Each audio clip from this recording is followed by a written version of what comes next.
जाति सीट है, SC schedule caste. हमारे झारखंड में 81 विधानसभा में 28 शेड्यूल ट्राइब सीट है और 9 एससी सीट है जो शेड्यूल कास्ट में आता है, जिसके अंतर्गत हमारा कांके है, जुगसलाई है और भी हमारा चंदन कियारी, हमारा 9 सीट है। लेकिन यहाँ के जितने भी हमारे अनुसूचित जाति के भाई लोग, चाहे वो बैठा जात है, नायक है, मछुआ है, जो भी है, लेकिन यहाँ का जो विधायक महोदय है लाल पीला, बताइए आज तक हम अनुसूचित जाति में, एससी में कहीं लाल शब्द सुने हैं? लाल शब्द सुने हैं? तो बताइए ये आरक्षण का लाभ ले रहे कि इनका जाति में कहीं पे लाल है? लाल के बाद भी उनका उपनाम होता है कि नहीं? बाबूलाल मरांडी, खेसारी लाल यादव। तो बताइए ये समरी लाल, इनका आगे पीछे कुछ तो होना चाहिए कि नहीं? होना चाहिए। इनका कोर्ट में चल रहा है, इनसे पूछा जा रहा है कि आप जाति का बताइए। अब आरक्षित सीट में आए हैं, राजस्थान से यहाँ आए और यहाँ पे आरक्षित सीट का लाभ ले रहे हैं, लेकिन जाति के बारे में वो अपने बारे में बताना नहीं चाहते हैं कि कहता ये मेरा सुप्रीम कोर्ट में चल रहा है, ये वहीं पे बताएंगे। लेकिन हम लोगों को जवाब देने की आवश्यकता है। यहाँ पे तैयार है हमारे अनुसूचित जाति के भाई लोग। हम लोग लाल पीला पे रंग पे भरोसा नहीं करेंगे, क्योंकि काके काक कौवा का रंग भी काला होता है और कोयल का रंग भी काला होता है। उनका आवाज से पहचान में आता है कि ये कौन समुदाय का है, कौन जाति का है। कौवा का आवाज काव जो हमेशा ऊंचे आवाज में बोलते हैं और कोयल मधुर आवाज में बोलती है। और हम लोग भाषा जब बोली आवाज, किसी का विरोध किए थे, किसी का आवाज का विरोध हम लोग नहीं करते हैं, लेकिन बाहरी भाषा को अगर क्षेत्रीय भाषा के रूप में दर्जा दिया जाए तो इसका विरोध हमारा जेबीकेएसएस का संगठन ने किया था। क्यों? बाहरी भाषा को हम लोग मान्यता बोलने के लिए किसी को तकलीफ नहीं है, लेकिन अगर उसको क्षेत्रीय भाषा के रूप में दर्जा दे करके अगर नौकरी पाने के लिए हथियार बनाइएगा तब हमें आपत्ति है कि नहीं? इसलिए इसका विरोध किसी ने किया नहीं किया? विरोध किया तो हम लोगों ने किया, आप लोगों ने किया और हम लोग का संगठन ने किया। और बाहरी भाषा को यहाँ पे क्षेत्रीय भाषा का दर्जा किसने दिया? जेएमएम और कांग्रेस महागठबंधन का सरकार ने। तो अब हमें उनको जवाब देने की आवश्यकता है, जवाब देने की आवश्यकता है कि नहीं? क्योंकि भाषा के माध्यम से पहले हम लोग सोचते थे शायद एग्जाम में कम नंबर लाए, बल्कि हमारा नौकरी नहीं हो पा रहा है, लेकिन जेबीकेएसएस के माध्यम से ये पता चल रहा है। इससे पहले से भी हमारे डॉक्टर रामदयाल मुंडा दिवड़ी, जिस क्षेत्र से हम आते हैं, मेरा गांव के हैं डॉक्टर रामदयाल मुंडा, हम वही तमाड़ के निवासी हैं। उन्हीं के देन है कि आज क्षेत्रीय भाषा में एग्जाम हो रहा है, पढ़ाई हो रहा है और ये बाहर की भाषाओं को शामिल कर रहे हैं, जिसका विरोध हम लोगों ने किया।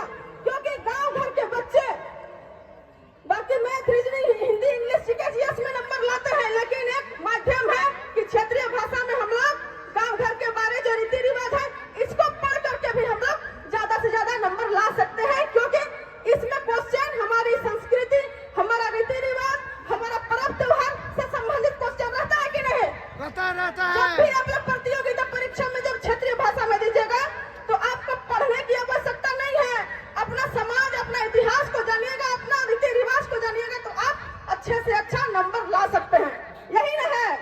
जब बाहर के भाषाओं का इसलिए विरोध किए, हमारा पार्टी, हम सभी, हमारे पार्टी के जितने भी पदाधिकारी गण हैं, हमारे युवा मोर्चा के, हमारे हर वर्ग, हमारे पार्टी के सब नेता, नेतृत्व करने वाले सब युवा में है, लेकिन हमारा पार्टी नवजात है, शिशु है। इस बात को मानते हैं ना?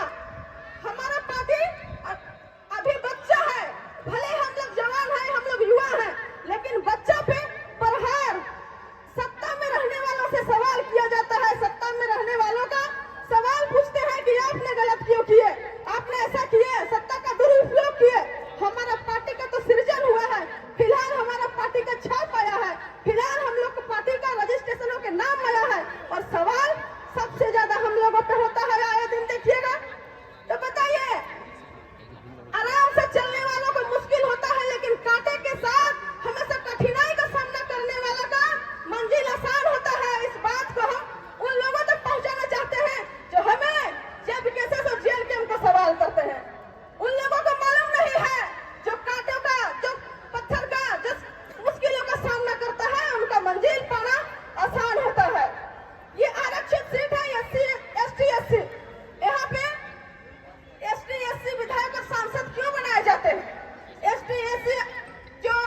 क्षेत्र है वहाँ के लोगों के लिए, वहाँ के विकास के बारे में सोचे।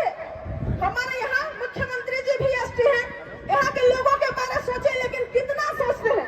अगर सोचते तो रोड के किनारे इतने बाउंड्री लग करके जमीन की बिक्री नहीं हुए रहती, होती क्या? नहीं होता।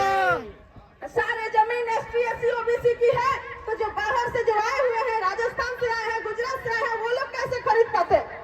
इसलिए हमारे जो भी जिनको भी हम लोगों ने विधायक और सांसद बना देते हैं, उन लोगों ने जमीन का खरीदी बिक्री करने का सोचते हैं कि हमें लाइसेंस मिल गया है। उनको लगता है अगर हम विधायक और सांसद बन गए तो जमीन खरीदने का लाइसेंस हमें प्राप्त हो गया है। इसलिए हम ऐसे लोगों पे विश्वास नहीं करेंगे। जेल के जो भी प्रत्याशी होंगे उन पे विश्वास करने की आवश्यकता है, क्योंकि हमारे आदरणीय बड़े भाई टाइगर जयराम महतो बोलते हैं और हमारे चुनावी घोषणा में रहेगा, जहां हर जगह हर प्रोग्राम में कहते हैं कि हमारी पार्टी के जो भी विधायक और सांसद होंगे अपने जिला क्षेत्र से अगर एसटी है तो अपने थाना क्षेत्र से बाहर एक बित्ता जमीन नहीं खरीदेंगे। नेता बदलने से नियम नहीं बदलता है, नियत बदलनी चाहिए। जो नियत है उस पे कायम रहेगा, तब जाकर नियम लागू होगा। आप नेता बन के लगेगा कि हाँ हम सब जमीन खरीद सकते हैं, तो आपको ऐसे नेताओं को नहीं चुनना है। अगर इस तरह का चुनेंगे तो झारखंड को खरीद के खत्म कर देंगे कि नहीं? हर जगह पे बाउंड्री लगा हुआ है, हर जगह पे चिन्हित किया हुआ है। इसलिए हमें सोचने की आवश्यकता है कि हम कैसे लोगों को चुने जो संविधान को अच्छा से चला सके। संविधान अच्छे हाथ में जाएगा तो अच्छा साबित होगा, और अगर संविधान बुरे लोगों के हाथ में गया